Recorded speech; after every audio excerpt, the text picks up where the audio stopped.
the Joe and Gus We fishing need, show. We need our waiters. Flip and dip, yeah. We should have waiters? No, I don't know about waiters. Yeah, maybe. Do you have any? Maybe an expensive, no, I don't. I got Maybe I got a cool expensive. rain jacket. I'll bring in a rain jacket.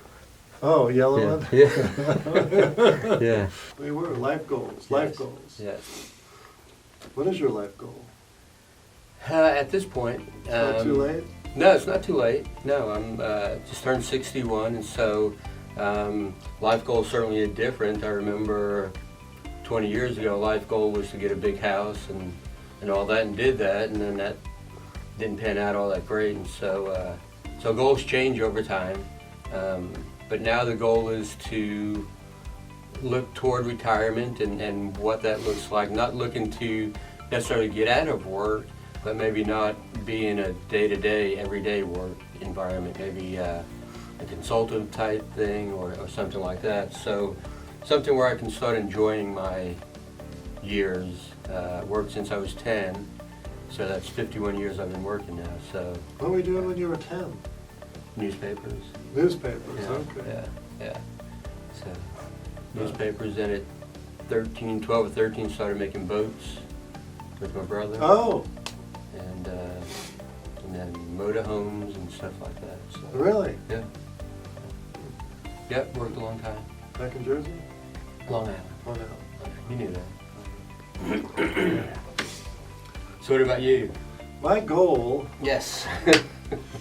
I was thinking in the 10-year mark, but it's much further than that, to build lead concepts to outlast all of us. Which, after I heard your life goal, I don't have to go too far. 'Cause That's you're right. already trying to work part-time. But I want to keep working, at least at this point. I don't see myself ever not working. But I'd like to get to a spot where I was working more because I wanted to work rather than I have to work. Right.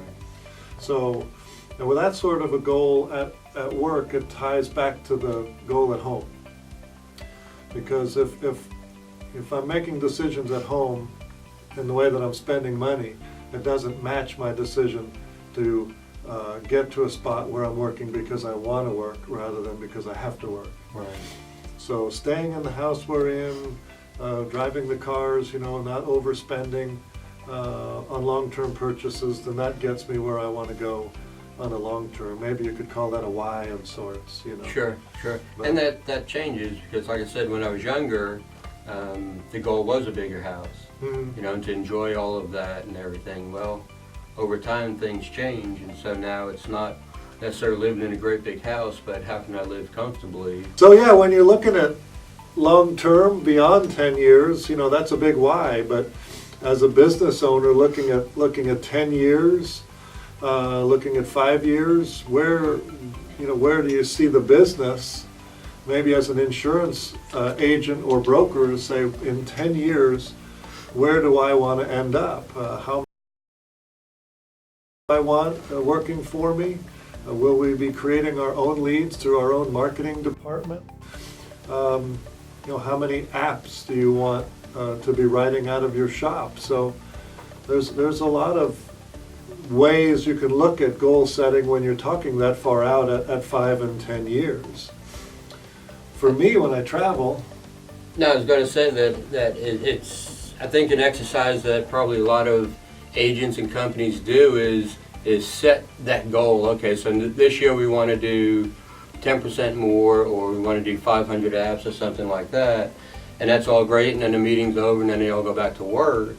That's just, I think, the first piece of it, because after that then you have to say, what are we going to do differently this year than last year in order to get that growth? sure, it's looking at what that number is and how are you going to get there. Right. Do you have the foundation in place, and do you have the building blocks and everything in place to do that? Certainly, and I find when I travel and I meet with the brokers, they will often tell me when I ask them, and I always ask them what their goal is for this year, they will always give me some number of applications that they want to write, whether it's 1,000 or 2,000 applications out of their brokerage, or if it's an individual agent, he might say 500 applications. But invariably when I ask them what did they do last year, they're not sure. And so it really is a function of looking at last year and even the year before to say, well, how many med subs did I write?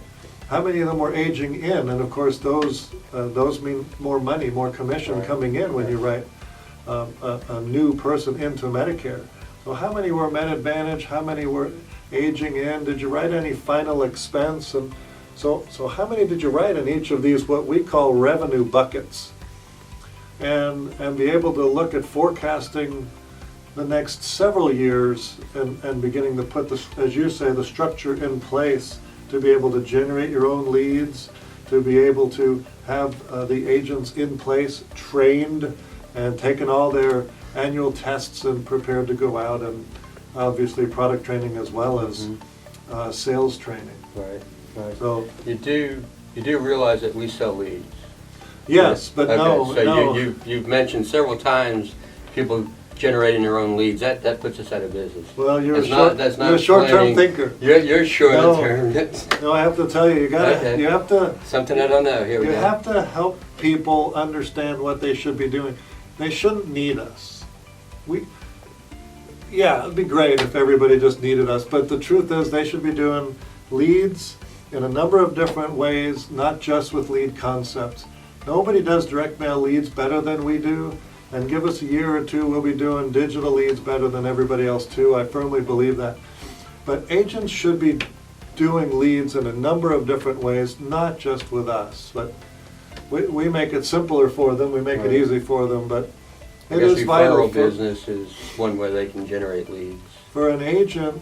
Their first goal, in my opinion, would be what I call reaching critical mass.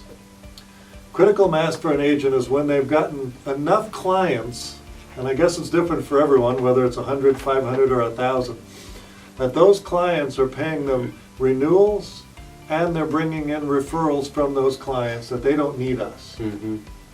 Now, when they're hiring agents, when they're growing their agency and brokerage, well, they're still going to need us. But they should be able to generate some of their own leads, and in the process of building their agency, there's always going to be a need for us because we're better. Okay. We're Yeah. better than the other guys. All right, because you talked about growing it so it'll outlast us, and then you're talking about not.